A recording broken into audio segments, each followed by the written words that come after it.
Hello and good morning. Welcome into Big Talk, where we bring you college sports with Midwest perspective. We are blue collar and blue blood. It is take two on this week.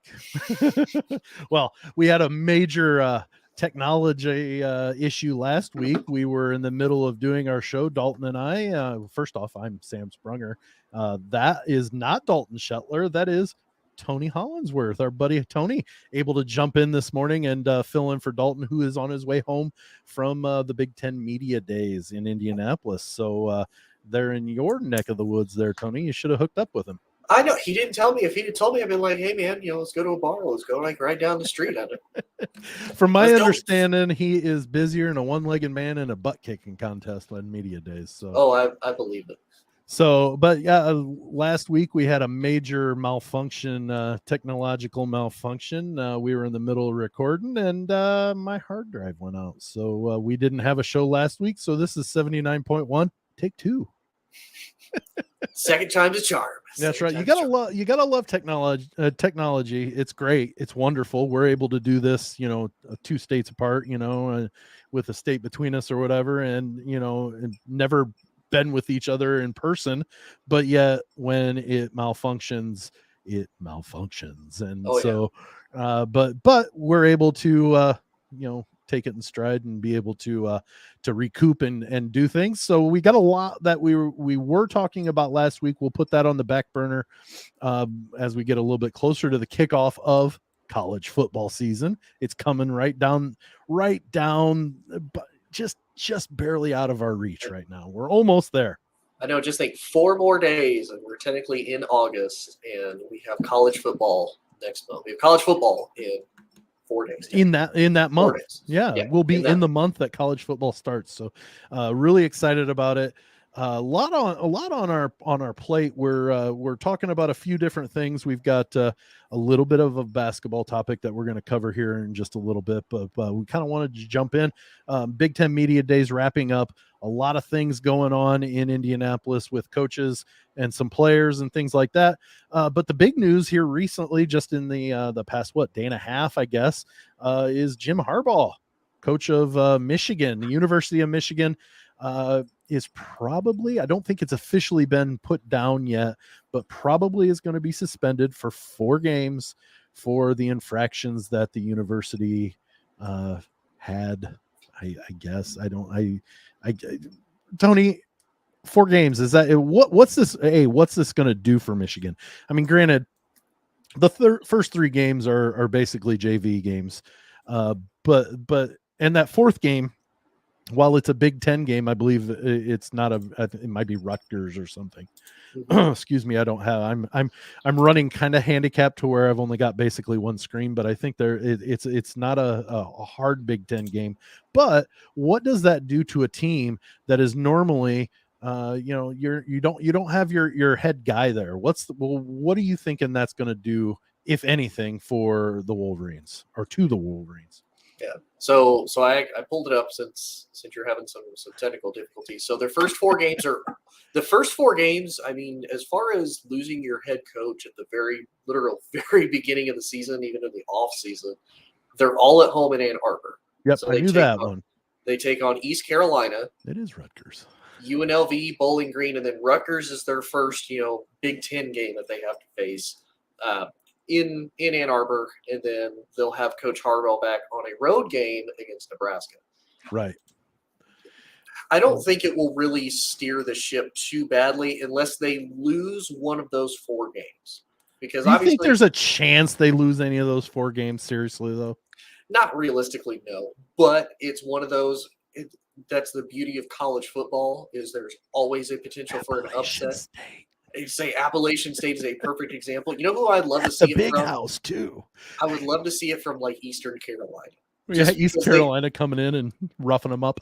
Well, because I don't know if you've seen them. They have been just kind of feisty against some of the, the true Power 5 teams here of lately. And it's like, man, it would just be so cool. They haven't had horrible seasons even lately. So, I guess if of those 4, Rutgers probably is your best bet, maybe. Yeah. But I would say East Carolina is probably your second best bet. And when I say best bet, you're talking 5%. Oh yeah. I say it's not going to be like a huge margin, but no, I mean it's one of those out of all those teams, like you said, I would probably give Rutgers the greatest chance. Eastern Carolina University, probably UNLV, and then Bowling Green. After that, honestly, the last two are a total toss up. I don't know enough about either one of them to be like. I think Bowling Green did go to a bowl game last year, but when you're talking MAC schools, you're talking schools that they don't always rebuild or restock the way that major universities like Michigan does. Exactly. And it's one of those that I'm in agreement with you on that, because let's this is not me discounting Jim Harbaugh. He's a good coach. Mm-hmm. I like his knowledge of X's and O's and things like that. But when it comes to these style of games, the coaching is not really going to play a lot into whether or not the game comes out a certain way.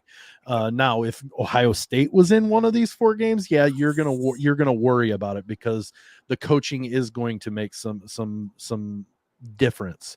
But East Carolina, UNLV, Bowling Green, Rutgers, even though Greg Schiano is a really good coach, it's still Rutgers. Those. The Jimmies and Joes are going to be better than any X's and O's preparation, I think. Oh, yeah. And plus, you have to look at it. Michigan's formula really hasn't changed from what they were doing. Right. Big bullying, power offensive line, run the ball. You have your 2 best running backs back in Blake Corum and Donovan Edwards. Mm-hmm. And then you still have J.J. McCarthy under center now in his 3rd season with the team. So it's one of those, like I said, unless Michigan just really, just fumbles or messes up, and with it all being at home too. Now, if it was on the road, I could even say maybe the head coach not being there could make a difference. But since they're all in Ann Arbor, I don't see them having any issues the first 4 games. I think it's one of those, and I know we'll probably dive a little bit deeper. There's a lot of hypocrisy with it, because I mean, yes. And we could dive so deep into it, but how many of these big universities really, like if we were to open their closet doors, their hypothetical closet doors, everything in that closet is going to be spick and span, absolutely sparkling clean. Like no dirt, no skeletons, nothing in those closets.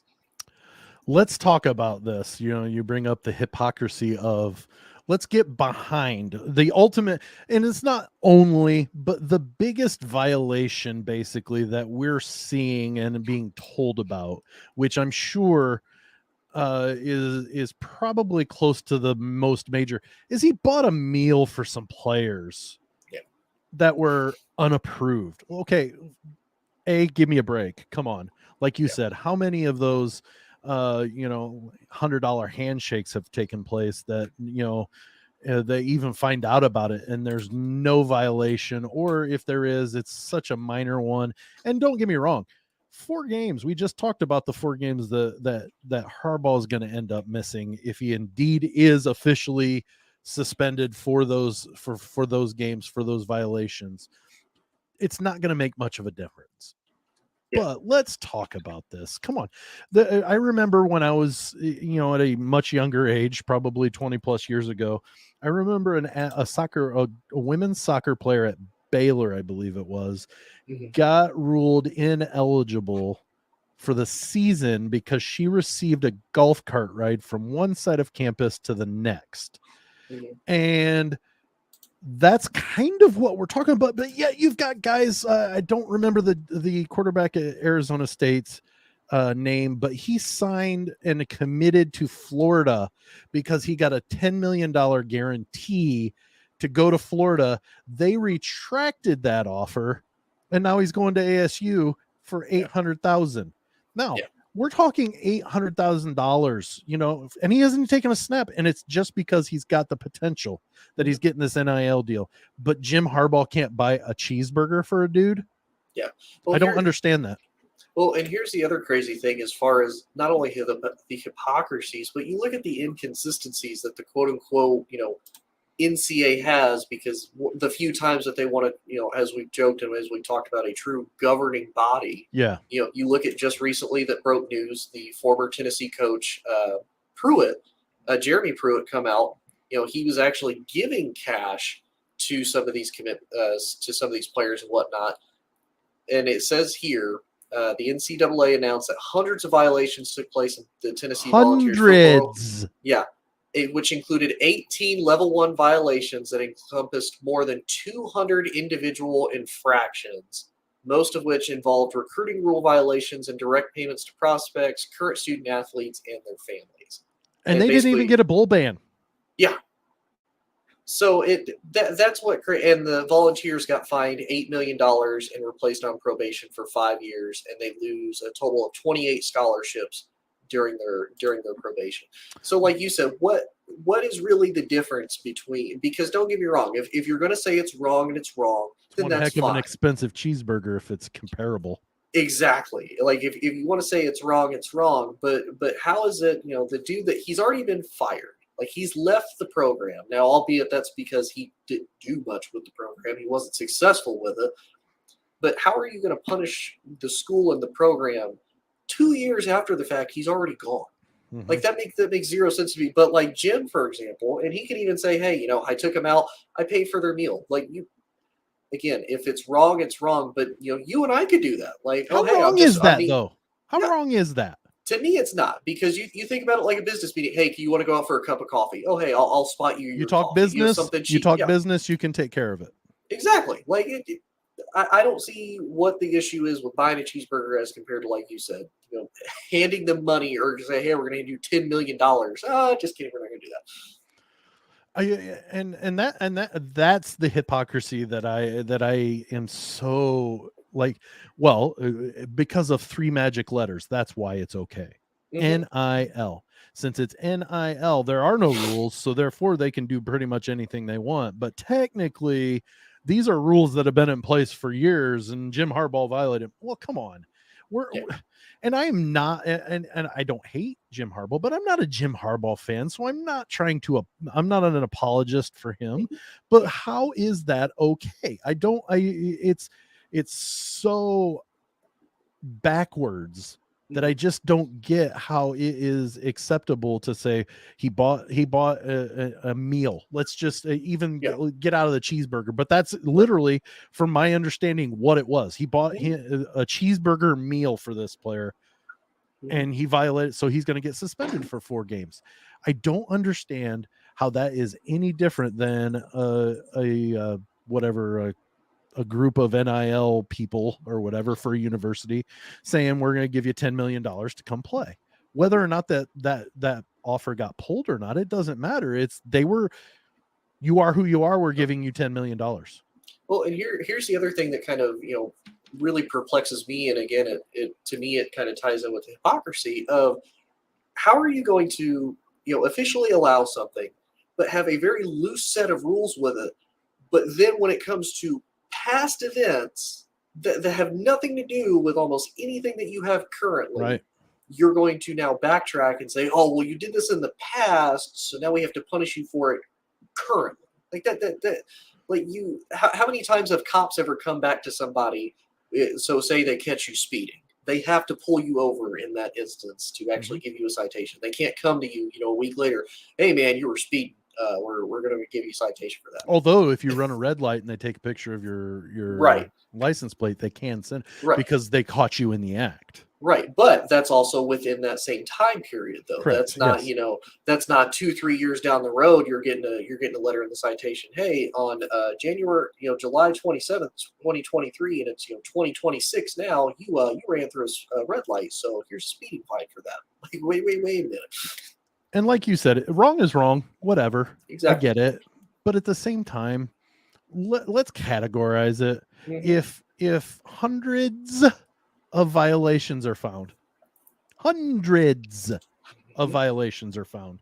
and you don't give, I don't care if he's there or not. You found that the university that was there at the time violated rules hundreds of times. Yeah. And you're just taking some scholarships away. Don't get me wrong. 28 scholarships over the course of 5 years. So that's a little more than 5 a year. Okay. Yeah.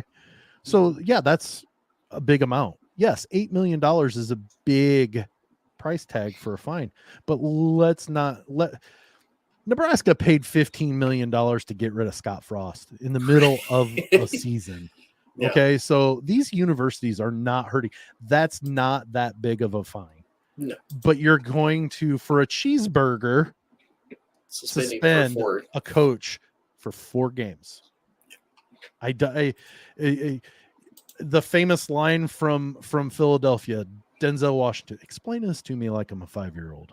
Yeah. I don't get this. Yeah. And here's the other crazy thing too, though. You could even go as far back as USC. Yeah. If all of this stuff is being approved now, some of it's okay, some of it, some of it's not. Why are they cherry picking what's okay, what's not? And in Reggie Bush's case, why can't he have the Heisman Trophy? Why does USC have to violate all of their wins? LSU just had the same thing with their football program. Just about a month ago they released that with one of the players. They vacated all of their wins, but I think they get to keep their national title victory or whatever. That's what's crazy. If you're going to be a quote unquote governing body and say, okay, well, we're going to do this, we're going to do this, we're going to do this, why don't you do some type of other regulation to help stop some of the stuff that you feel is a growing pain? Well, if there's some sort of consistency. Yeah.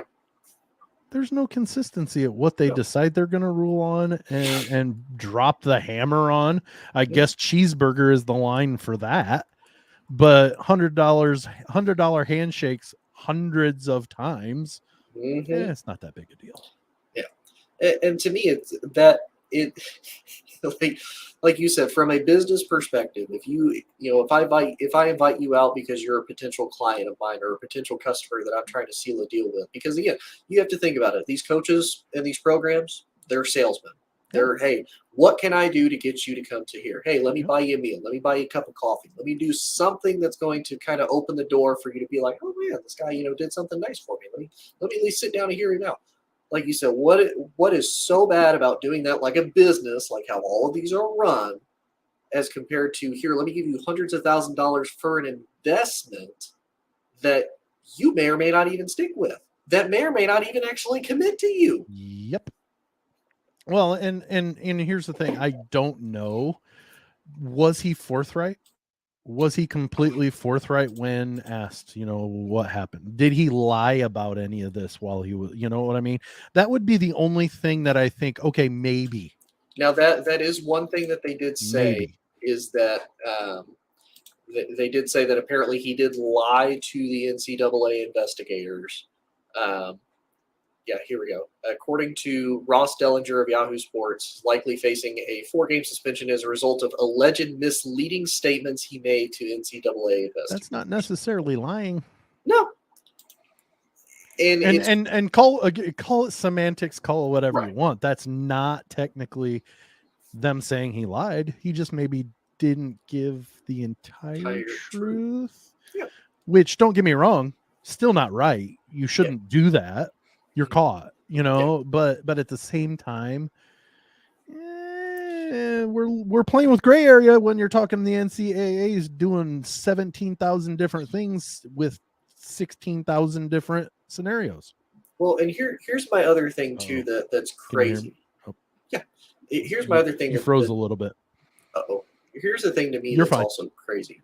Is that you look at somebody, and I hate to throw it out there, but I can't stand Bama, so I have to throw his name in the mud, unfortunately.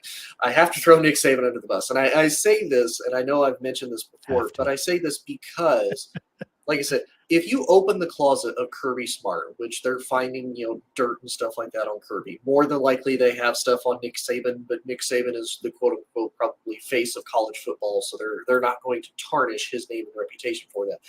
Like legitimately, and I've had this question so many times before, what was Nick Saban doing when he took over the program in Alabama and he's going to kids in Los Angeles? He's going to kids, in the northwest part of the United States. And mind you, Alabama was a dumpster fire when he took over Alabama.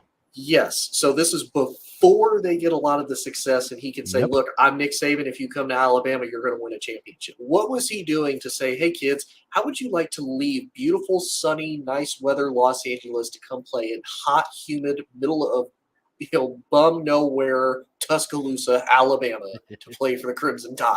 After I lied to everybody about not taking the job at Alabama, and you're going to stay the head coach of the Miami Dolphins. Like that to me, and even post that afterwards, oh, hey, you can't use a player's name, image, and likeness to recruit or do anything like that. When you're a successful coach like Nick Saban, how hard is it for you to come up to a number one wide receiver recruit and say, hey, look at the wide receiver resume I built: Jerry Jeudy, Amari Cooper, John Mechie, Jameson Williams.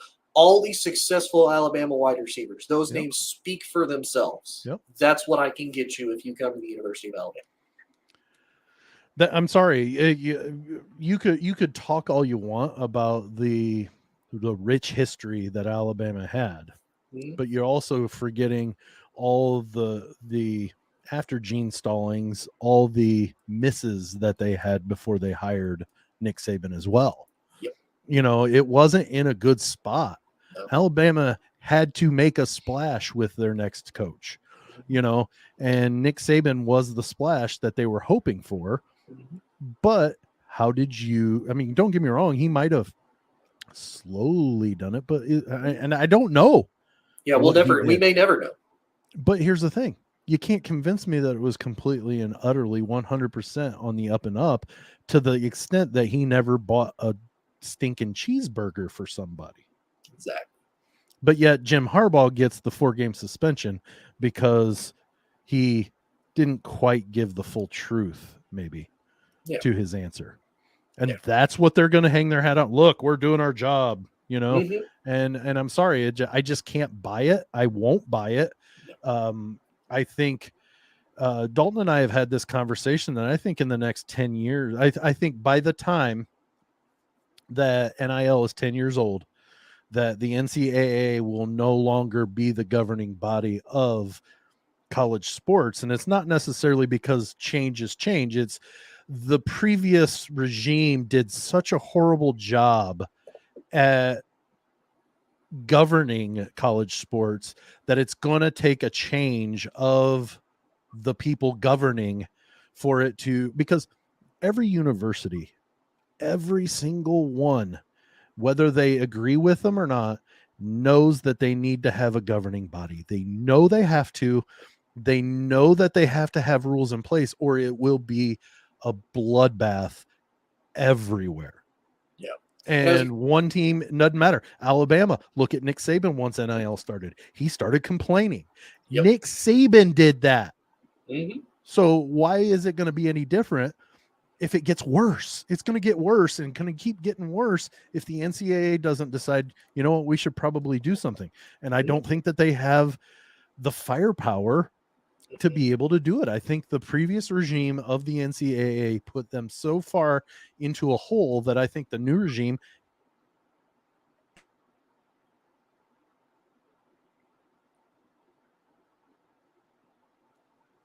Are you there? There you go. Yep, there we go. Jeez Louise. So I think it's a very slippery slope that they're playing with, and I don't know that they're going to be able to recoup. I just don't know. Yeah. Well, and even if they're not able to recoup, they need to do something to at least slow the damage down. Yeah. Because the longer you let this go, like you said, the more this is going to become a bloodbath. And like you said, 10 years down the road, if then they decide, hey, we need to try to put a cap on this, we need to try to fix it. Trying to put the toothpaste back in the tube, buddy. How many lawyers do you think are going to hop on this? Be like, no. You've done this for the last 10 years. Why are you going to start changing it right now? Yeah, like that's about all they can do. You're not going to save your jobs, but you can at least slow and minimize the damage. And then a new regime could come in and maybe they could potentially fix it. Yeah, and that's why I think by the time NIL hits 10 years old, by the time it hits double digits, they're going to need some. Well, and that bring us to the next topic. We're expanding conferences like mad, and it's only going to start getting worse. It's only going to get worse because there's a ton of money coming down the pike that all of a sudden there's going to be a select few conferences that are going to be like, look, we need to have something in place, or we're just going to be, it's going to be bad. It's going to be horrible. And I don't know that the NCAA can do anything to protect themselves from it. You know what I mean? Mm-hmm. Yeah, and I don't think there is, because like you said, it's all about the TV deals, because you look at how much love college football has. You look at how much more coverage it's getting, how many more former athletes are now able to come on do platforms like this, social media, do podcasts, do shows, talk about what they used to do, talk about what they do currently for the game, and how in depth they can get into it. You didn't have that 10, 15 years ago, when everything kind of first realigned, and it's like, okay, it'll be something different. We didn't have it 5 years ago, Tony. I know. 5 years ago, we were still under the old style, and like, well, it's getting to be bad, but we didn't. I mean, we're entering the third year of NIL, the third year, and we're already to the point where it is ridiculous. And that takes us to the next topic of Colorado. Just on Thursday, their Board of Regents voted to make the move from the Pac-12, or the Pac Conference is what I like to call it, because there ain't 12 teams in it, especially now. That in 2024 they're making the move back to the Big 12. And to me, this is the start of the new start to the end of the Pac Conference, because there was still kind of some hope that the Pac Conference would still be able to at least have some semblance of what they were after USC and UCLA moved to the Big Ten. Colorado's leaving. They're jumping ship. That media deal that they had, that the Pac-12 or the Pac Conference decided they were going to do, the direct to consumer, didn't really blow any smoke up Colorado's skirt, and they didn't like it, so they're jumping ship. I think I read that there are 1 to 3 more teams that the Big 12 wants to add on top of who they've got already. So that to me says probably Utah is going to make the move to the Big 12, which takes away from the Pac Conference yet again.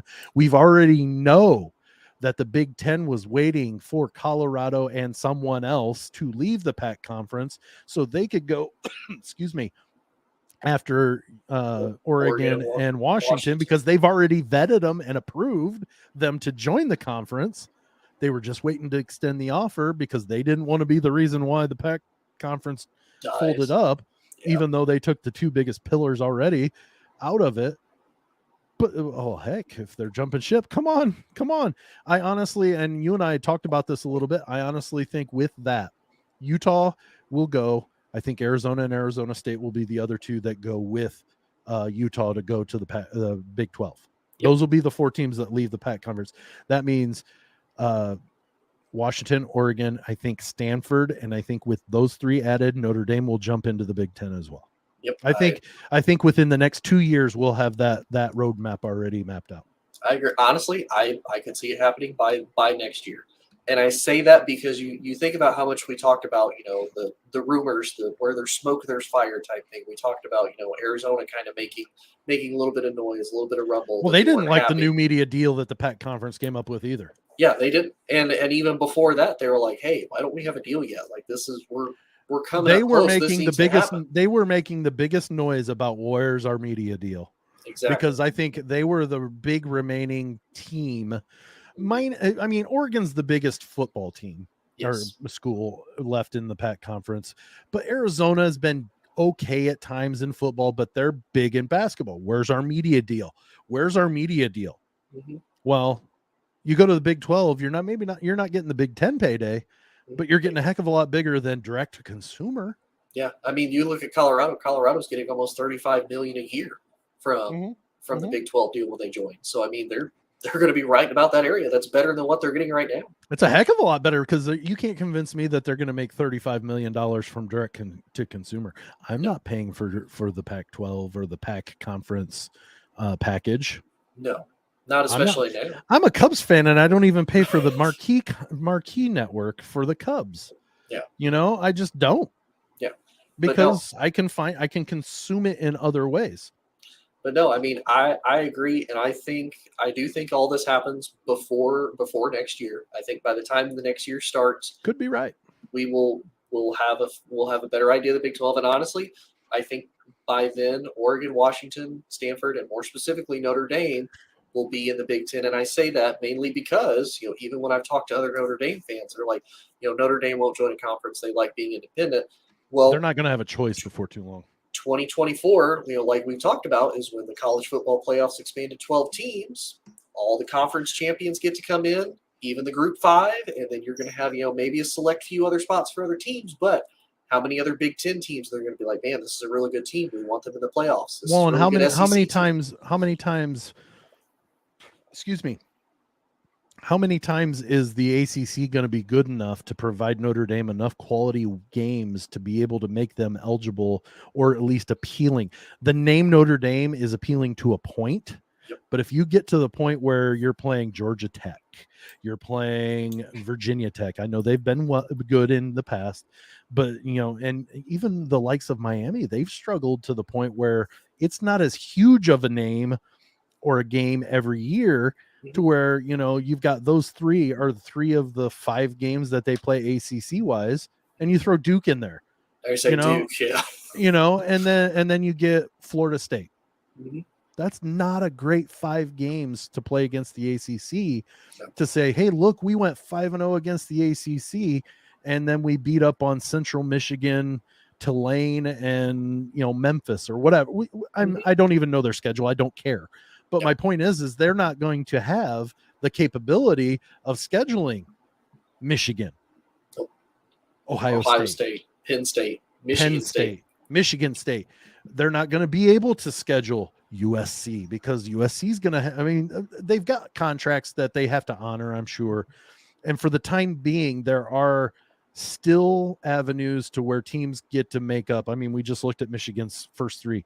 East Carolina, UNLV, and Bowling Green. Those are their 3 non-conference games. Mm-hmm. Okay. I honestly think, and I totally think this, it's going to take a lot to convince me otherwise. As these conferences get big enough, there are going to be more and more mandates to maintain a majority.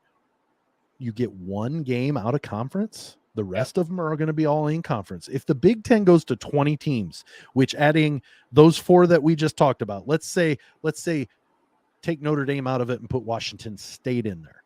Right. Okay. So you've got 20 teams in the Big Ten. You're telling me that you're going to be okay with a team only playing 8 of those teams? No, you're going to have a 12-game conference schedule is what you're going to have. You maybe might have 11, and that last game you get more than likely either will be against an out-of-conference opponent like a Group 5 school, or honestly, they might kind of do a college basketball thing like, no, we want ratings, we want more money. You're going to face somebody from the ACC. You're going to face somebody from the Big 12. And how many of those Big Ten teams that get 1 non-conference game that they get to schedule are going to schedule Notre Dame? Oh, none. None. 0, zip, zilch, nada. Yeah. They're not going to go out of conference because you know what? Your cupcake games are going to be the ones against the lower rung Big Ten teams. Yeah. So they're going to go find another cupcake to make sure that they get that warm up, if anything. And I had that somebody said, well, what about, how are you going to do that? The Big Ten compared to the SEC, you're playing an entire Big Ten conference schedule and compared to an SEC team that's playing all SEC games. It's a better conference. Top to bottom, you're pretty comparable. Mm-hmm. The bottom is pretty bad in both conferences. Oh, yeah. The top is pretty good. Now, don't get me wrong. The SEC has proven that they've gotten more elite at the top, but at the same time, they've got good teams at the top, and they've got their dregs at the bottom. Vanderbilt is not, while they're an SEC team, they're no better than Northwestern or whoever in the Big Ten. It's just not comparable. You look at Vanderbilt, you look at Missouri, and you look at Arkansas. Those are probably the 3 bottom for the SEC. And then on the Big Ten side, you look at, honestly, Indiana, you look at Rutgers, and you look at Northwestern. Those are probably going to be your bottom teams for the Big Ten. And in the past few years, Illinois. Yeah, Illinois even, yeah. Not until last year. Yeah. Potentially this year. And to some extent, Purdue it sometimes. Yeah. Purdue. So, that's not to say that both Illinois and Purdue and even Rutgers at some point, and even Northwestern's won the Big Ten West. Not saying that the Big Ten West is comparable to the East, but they've been in the Big Ten championship game. Yeah, which is more than what Vanderbilt hasn't. Yeah, Arkansas hasn't since it's joined the SEC. Now Missouri did when they first joined the SEC. The first they year, still I did. think. Yeah, like first couple of years, I would say. But so to me, that's an argument that's a moot argument.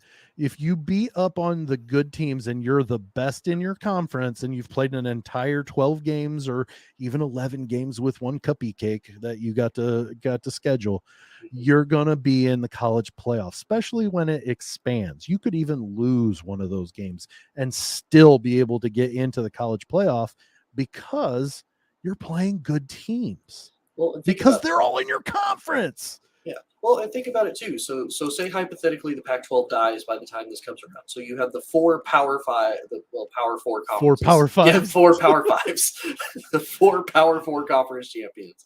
You have, the Group 5 champions. So that's 9. Means you have 3 spots. You mean to tell me that whoever doesn't win the Big Ten, whoever is the runner-up, whoever loses that game, is going to be beat out over Notre Dame?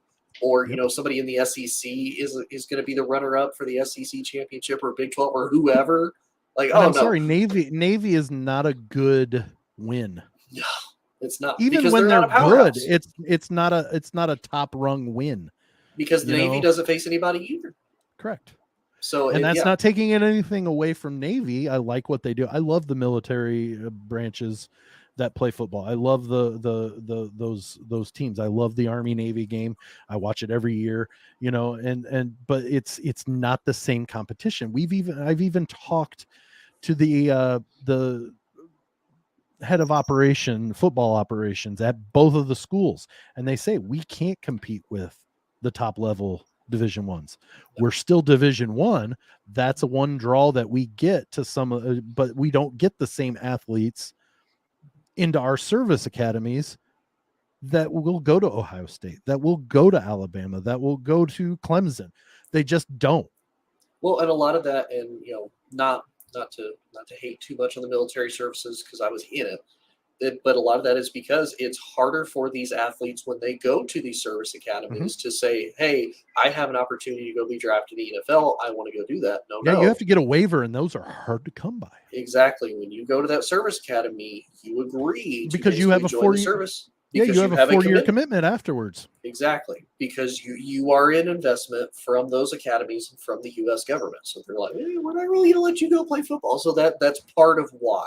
Those are special athletes that go to the service academy. Correct. They're not the same athletes that go to Ohio State, Alabama, that go to Notre Dame, Alabama, Oregon, USC. All these schools that we're talking about joining these major conferences or moving to major conferences, they're not the same athletes. So beating Navy for Notre Dame is not that notch on the belt that they think they should, that will go far. And that's something Notre Dame has always, they've kept Navy because of the history that it used to be. Notre Dame Navy used to be the game. Oh yeah, back in the day. But that was when they wore leather helmets. We've learned a lot in football about what those things did. So therefore, the game has changed. Unfortunately, the military academies have not. Yes. They still have the same basis. Look, when you go to a service academy, you've still got that service obligation after you graduate. It's just the way it happens. And so and this is not meant to rag on. I just think that the old school Notre Dame, we're staying independent, is going by the wayside. Jack Schwarbrick just resigned. We've got a new AD at Notre Dame now. He actually did a lot of dealings from the NBC side with Notre Dame. So my point is he understands the kind of workings of that aspect of the Notre Dame part, but he also understands that where this is going to go, where this is heading. And that to me is probably why I see Notre Dame joining a conference sooner rather than later. Well, and like you and I talked about too, with the fact that the Big Ten has an NBC deal, like you said, if the Big Ten really wants to with NBC, they can be like, look, either Notre Dame joins or you will never see a primetime night Notre Dame game ever again unless you agree to face a Big Ten team. And then by all means, you can be in that spotlight as much as you want, but you're going to face one of our teams. Well, and I think there's going to be some negotiation. I mean, because Notre Dame's going to have that TV deal in place, their own TV deal. Now, if it's to the point where, okay, you can have your TV deal, you need to join the Big Ten, we'll give you 3/4 of an equal share while you're under your own, which means you're going to get essentially a little bit more than a full share that the Big Ten teams get until that TV deal runs out. Then you go to a full Big Ten share, but now you're part of the Big Ten fully. And NBC all of a sudden has Notre Dame and the Big.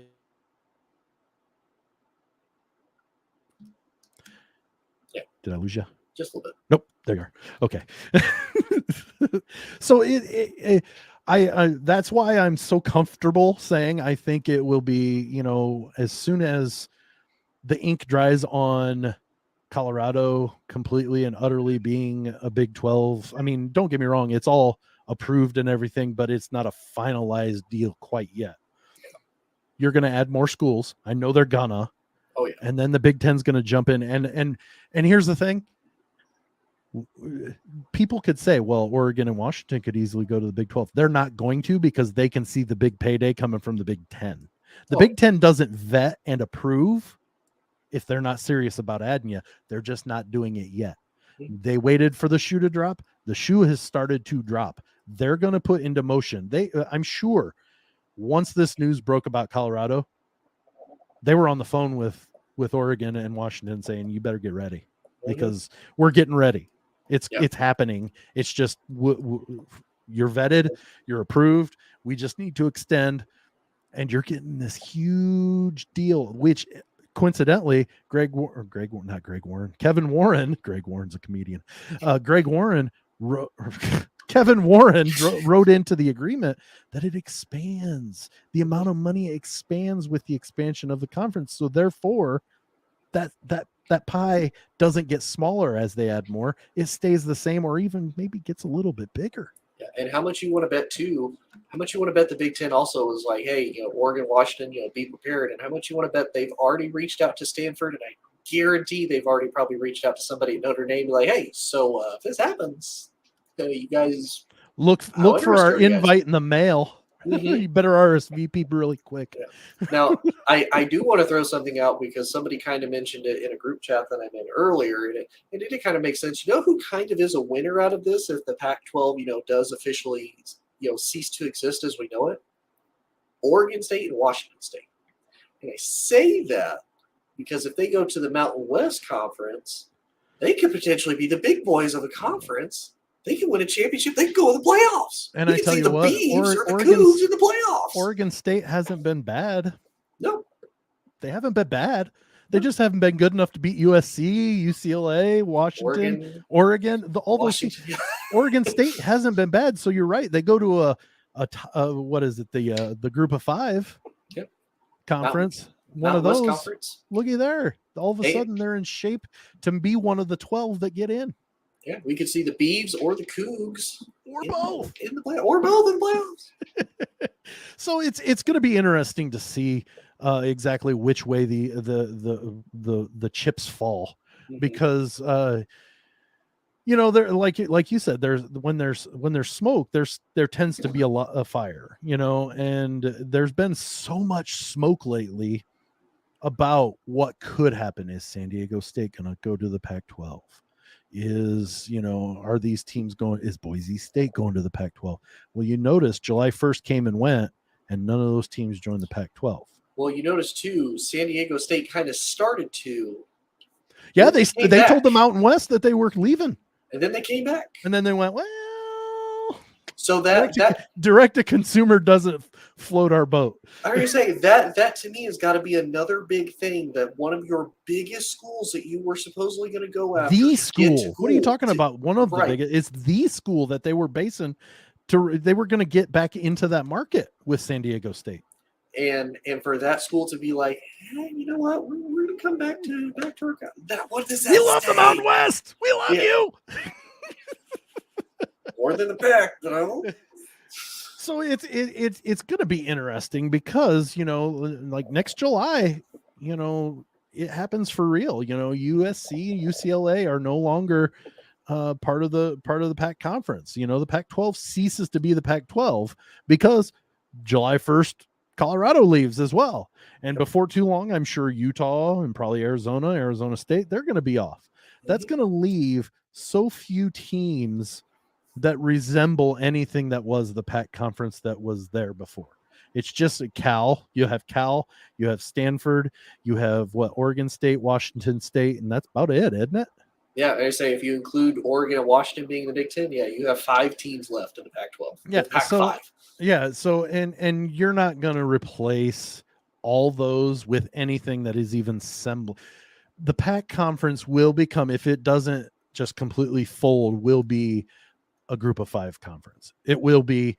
It's just a matter of whether or not they can get a TV deal in place that will adequately pay those schools. That you might get UC Irvine, the Anteaters may come in and be a Pac conference team or whatever. So it's tough because it's been a staple being a Big Ten guy my whole life. The Pac-10, the Pac-12 has always been a connection to the Big Ten because of their alliance, where they always play in the Rose Bowl. They always, there are other bowl games that have Big Ten Pac 12, 10, whatever you want to call them, alliances that take those teams in. So, you always play,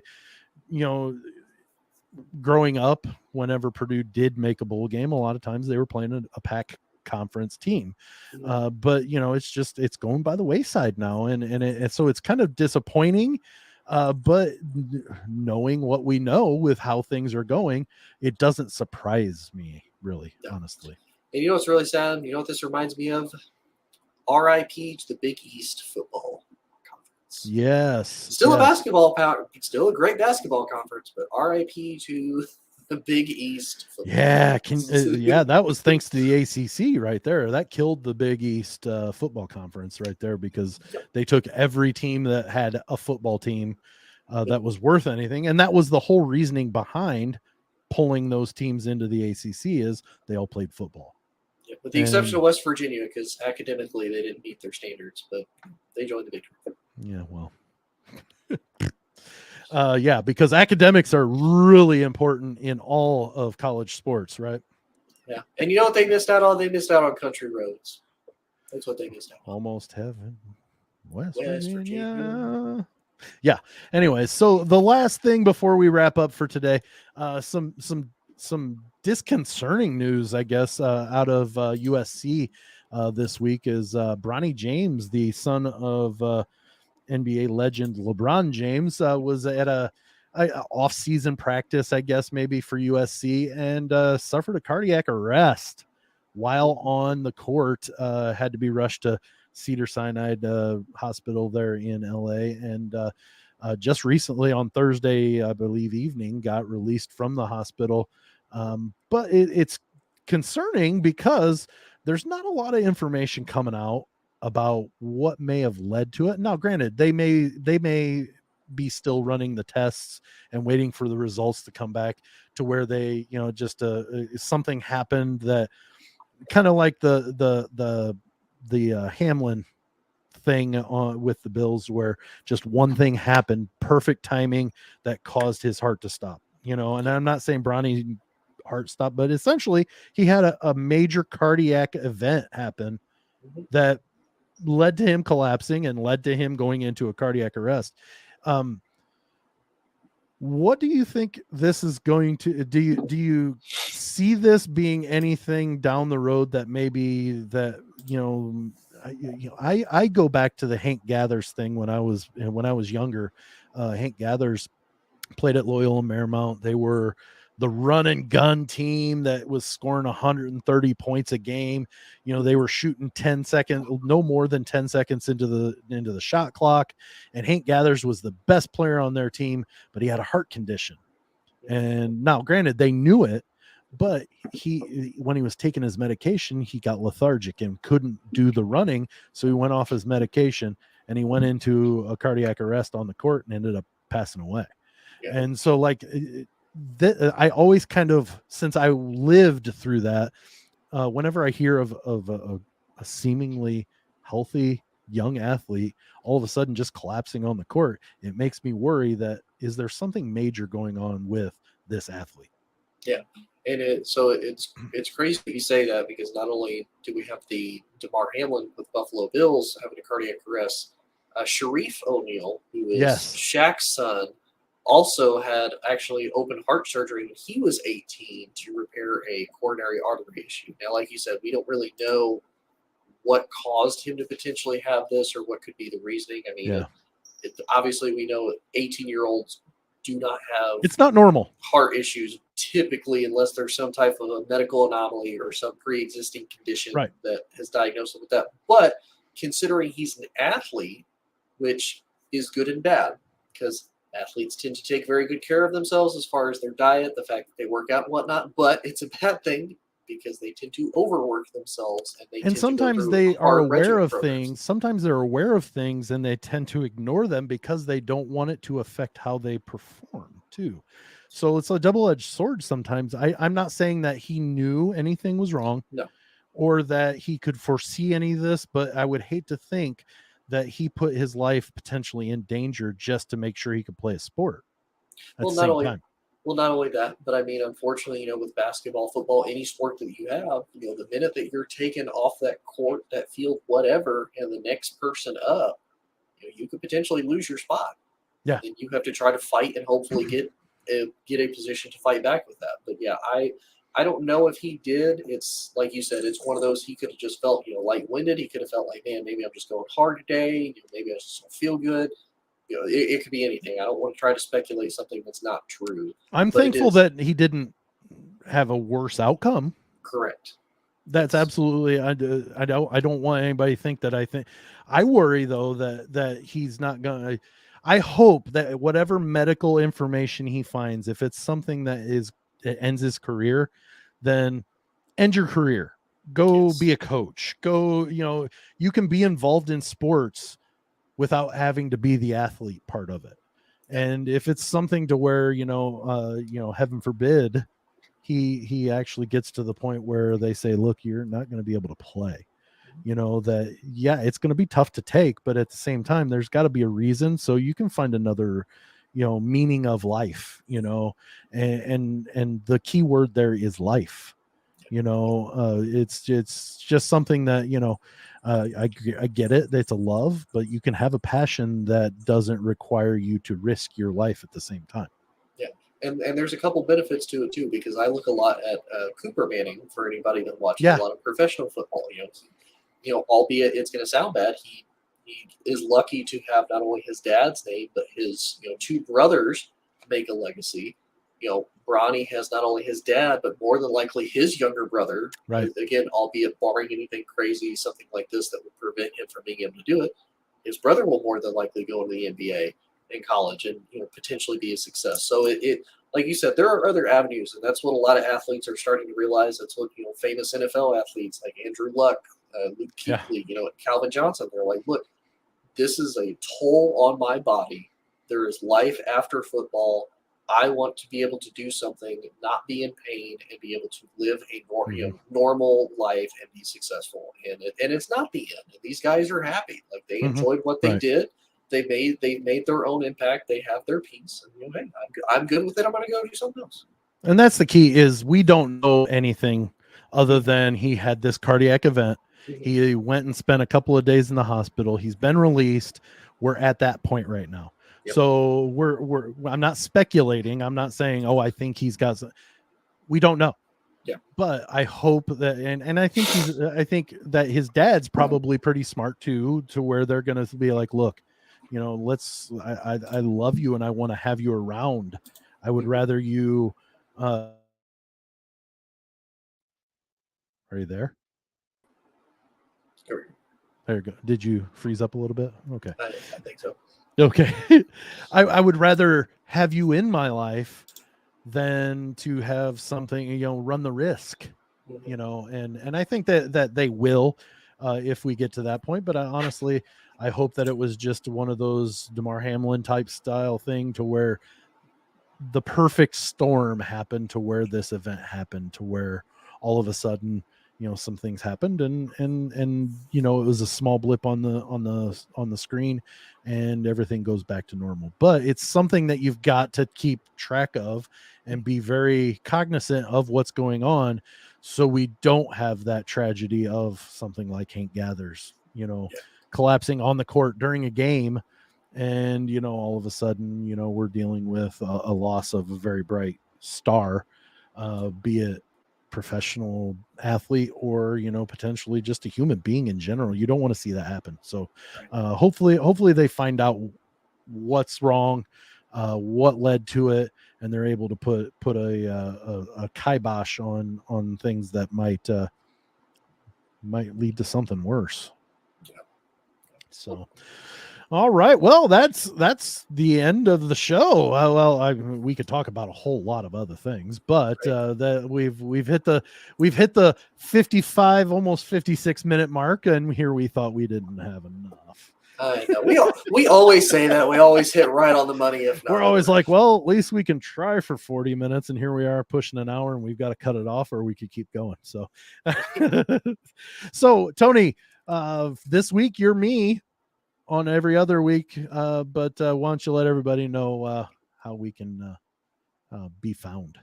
Yeah, so you can find us on the TikToks, the Instagram, and the X. Now it is formerly known as Twitter. Are they changing the name?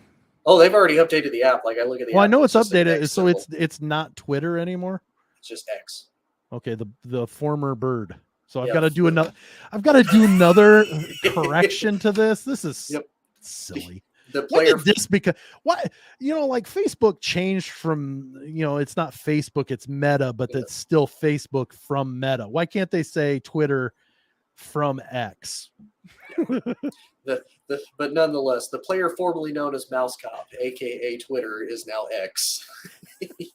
Wow. Anyways, you can find us. So the former Twitter. Yes, the former Twitter. You can find us there at B1G_talk. That's big talk, but the I is a 1. B1G. But you can also find us on Facebook, Meta Facebook, still formerly known as Facebook. You can find us there at Big Talk, B1G Talk. You can add the underscore or not. It is entirely up to you.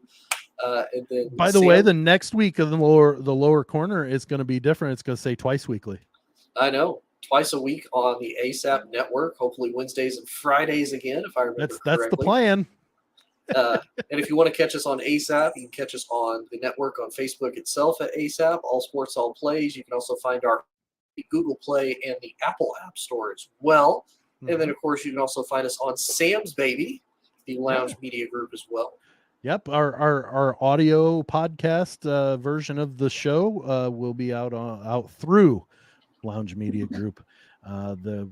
Anywhere you find podcasts, and if you miss our stream on ASAP, you can find the video stream of this show, wonderful show, on Spotify. So Spotify still has allowed us from the get-go. We were in the beta version of the video podcasting through Spotify, but now it's a service that's allowed for anybody. Now we're not special anymore.